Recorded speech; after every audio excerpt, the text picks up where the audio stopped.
पराया साया। स्थान मेरठ, उत्तर प्रदेश।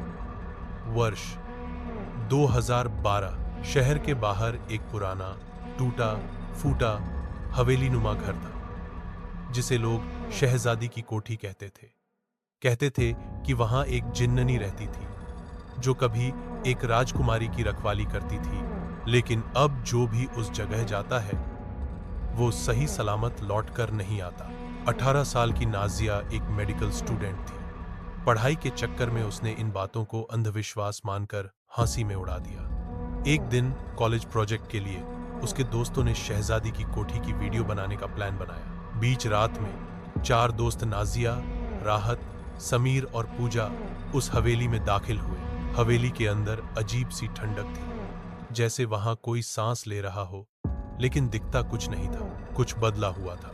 नाजिया को एक कमरे में अजीब सी खिंचाव महसूस हुआ, जैसे कोई उसे बुला रहा हो। वो बड़ों की कहावत याद करती है, जिन्न उन्हीं को पकते हैं जो जवाब देते हैं। वो कमरे में चली गई। कमरे में एक पुराना टूटा हुआ आईना पड़ा था। जैसे ही उसने आईने में झांका, उसे अपने पीछे एक काली परछाई दिखाई दी। न कोई चेहरा, न आंखें, बस एक गहराई। फिर उसे कुछ सुनाई दिया, किसी औरत की फुसफुसाहट। तू अब मेरी है। कब्जा शुरू होता है। अगली सुबह नाजिया घर लौटी, लेकिन बिल्कुल बदल चुकी थी। उसकी आंखें लाल थीं। वो घंटों चुपचाप बैठी रहती और दीवारों से बातें करती। बीबी ने जब उसे कुरान सुनाया तो उसने तेज चीख मारी और दीवार से सिर पटकने लगी। डॉक्टरों ने इसे मानसिक बीमारी कहा, मगर जब वो खुद चौंक गए, तब परिवार मौलवी सलीम के पास गए। मौलवी साहब ने जैसे ही घर में कदम रखा, उन्होंने कहा, इस लड़की के अंदर कोई पराई रूह है, और ये आम नहीं, बहुत पुराना, बहुत ताकतवर जिन्न है। रुकिया की रात, उस रात पूरे घर को साफ किया गया। दीवारों पर आयतें लटकाई गई, नमक छिड़का गया। मौलवी साहब ने नाजिया को कुरान की आयतें सुनानी शुरू की। पहले वो कांपने लगी, फिर जमीन पर गिर पड़ी। उसकी आवाज बदल गई, मर्दों जैसी भारी और गूंजदार। ये अब मेरी है, तुम इसे नहीं ले सकते। मौलवी साहब ने तिलावत जारी रखी।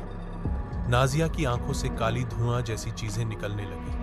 पंखा अपने आप घूमने लगा। दीवार पर अरबिक में कोई नाम खुदने लगा, जलरा। उस नाम से मौलवी कांप उठे। ये जिन्न बहुत खतरनाक है। ये जिन्ननी के कबीले से है, जो इंसानों की आत्मा कैद कर लेती है। अंतिम लड़ाई। मौलवी साहब ने आखिरी बार जोर से कहा, बिस्मिल्लाहिर्रहमानिर्रहीम। एक जोरदार झटका लगा, जैसे भूकंप आया हो। नाजिया ने एक आखिरी चीख मारी और फिर बेहोश हो गई। जब होश आया, वो कुछ याद नहीं कर पा रही थी।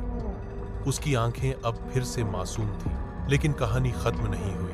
हफ्तों सब सामान्य रहा, लेकिन एक रात नाजिया के मोबाइल में एक वीडियो खुद ब खुद प्ले होने लगी, उसी हवेली की।